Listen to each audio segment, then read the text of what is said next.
welcome to another amazing episode of the Madison podcast with I, your host, Ben Lavender, New York's favorite British mortgage broker, whether you like it or not. I have one of Madison's very own, a special guest, someone that has climbed up high in the rankings, has chopped down her political opponents, anyone that was in her way. No! Okay, that didn't happen. But welcome. What is your official title, Shannen Mincey? It is Team Lead Mortgage Operations. So Team Lead Mortgage Operations, Shannen Mincey. There we go. I did the intro. I needed your help, but I did it. Okay, cool. So welcome. We're excited to have you here. As I mentioned, you have climbed the ranks, so to speak. But the way that I kind of mentioned it was a tremendous exaggeration. It wasn't like bit dramatic. Yeah, it wasn't like a 300 that you kick someone down the well. But let's start off with that, because a lot of our audience, not that it's a huge audience, but the audience is basically Madison's own, in addition to people potentially looking to come on to Madison.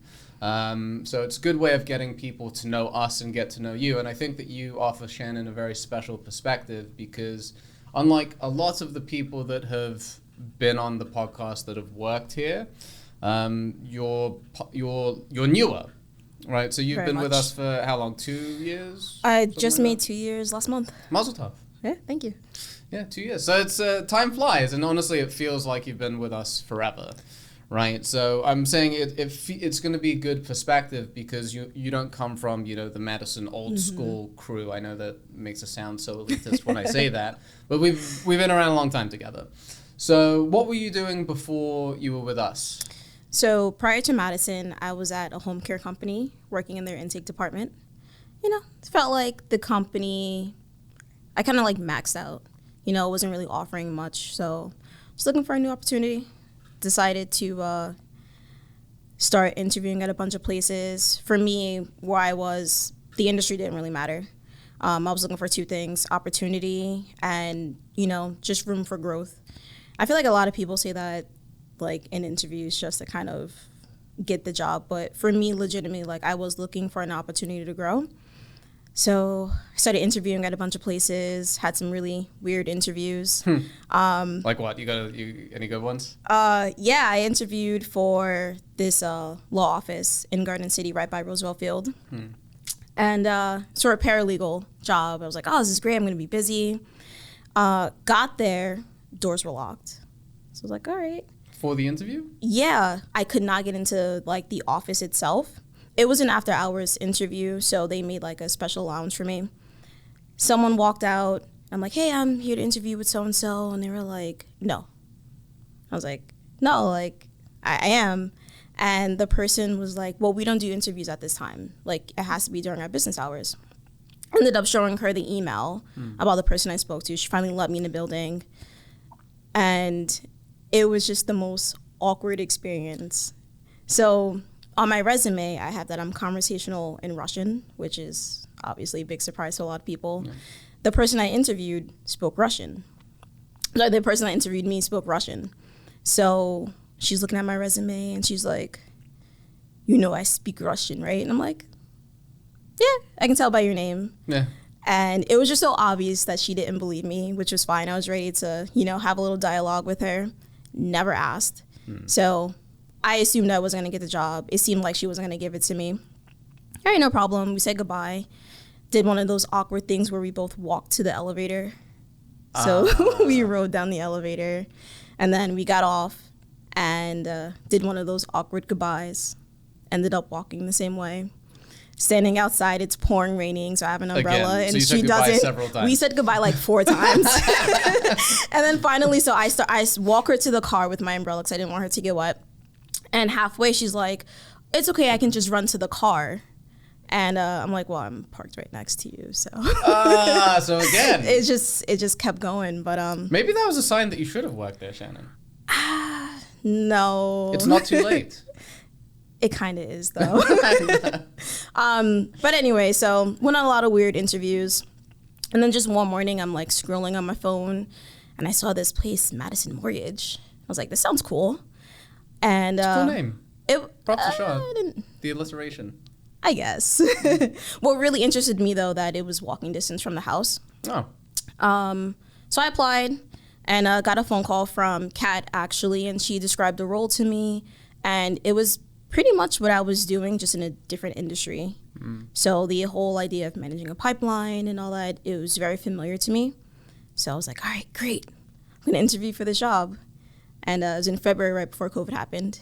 Good times. Good times. So I had a lot of people tell me, maybe this isn't the best, career move.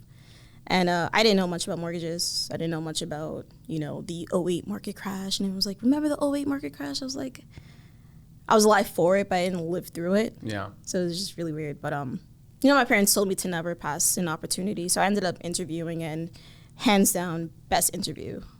Really? It was fantastic. Good job, Kat. Or was it Kat or was it Shaw? It was Kat and Shaw. Okay. And it was just like laid back, and everyone was chit-chatting, and I was like, this is great. So cool crew. that's how I took the job. And this was back when we were in Valley Stream. Yeah, so I interviewed at 33, and then when I started, it was at 38. So And now we're here. Okay. So walking distance doesn't really apply anymore. But So yes. Sorry about that. it's all right. Okay, so that's how you basically found us. Yep. Now, I think the most interesting thing that people will really benefit from is your growth. Now, I'll say this because when people hear like a story like yours, not that you're conquering the world, but you've climbed up pretty quickly, right? So, which is impressive, and we're proud and we will love you.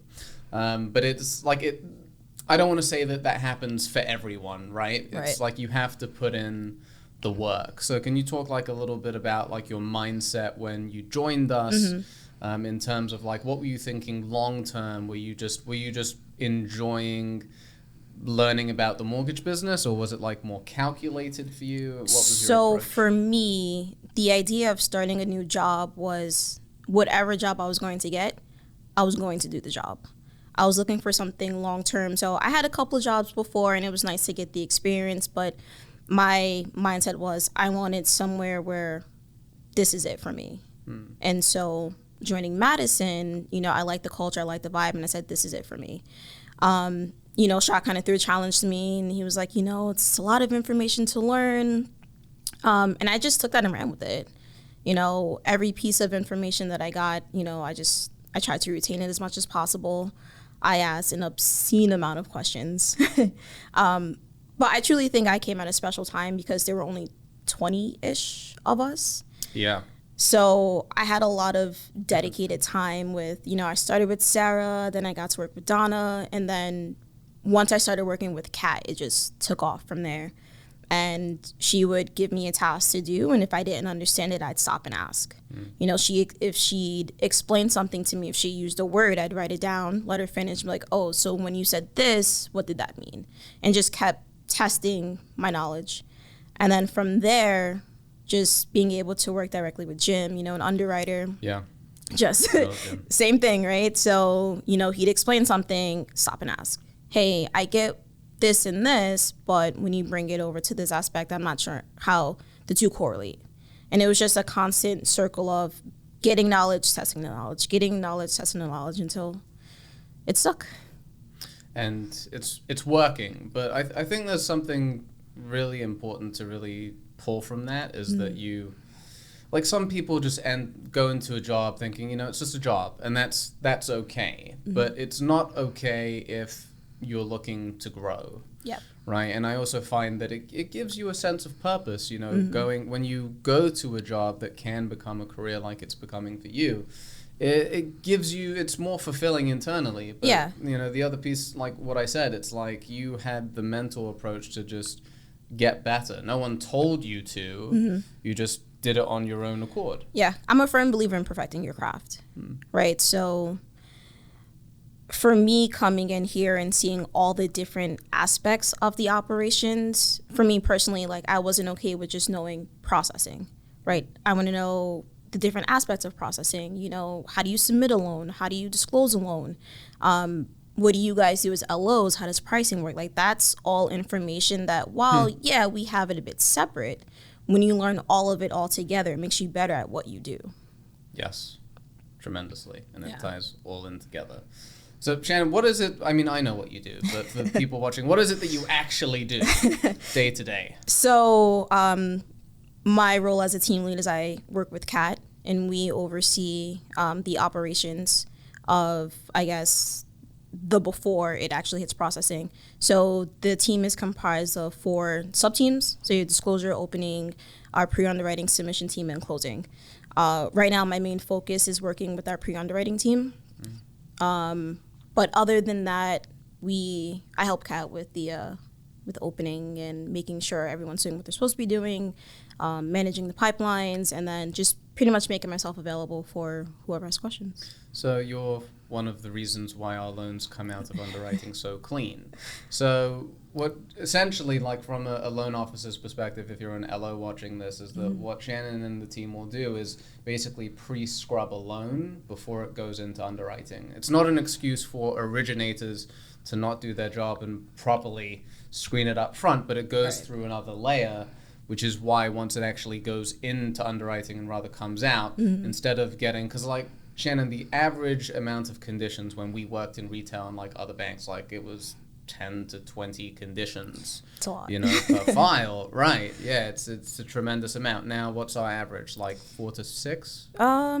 Yeah, our purchases are more along the lines of like more in the 6 range. Our refis Well, because you got the range. standard appraisal, Yeah, and then HOI, like if it's EMD. FHA, you got those FHA specific loans, but we try to definitely keep it at less than 10 for sure. Well, what usually happens is that those same conditions pop out. Like it's in that way, like not every loan, but it's almost identical. It's the same like standard conditions. It's nothing specific to the borrower. Of course, that's going to come up, but you limit that as much as possible, I feel. Yeah, for sure. We don't get many borrower specific conditions. It's more like just to the program that we're doing. Yeah, which makes life easier for everyone. It makes life easier for the processor. So if you're a processor working or looking to work at Madison, makes your life pretty easy. Honestly, it's like, because our old system was like a processor would run with the file from start to finish. And we've talked about this on podcasts before. It's like, it's an assembly line, but the consumer doesn't feel the assembly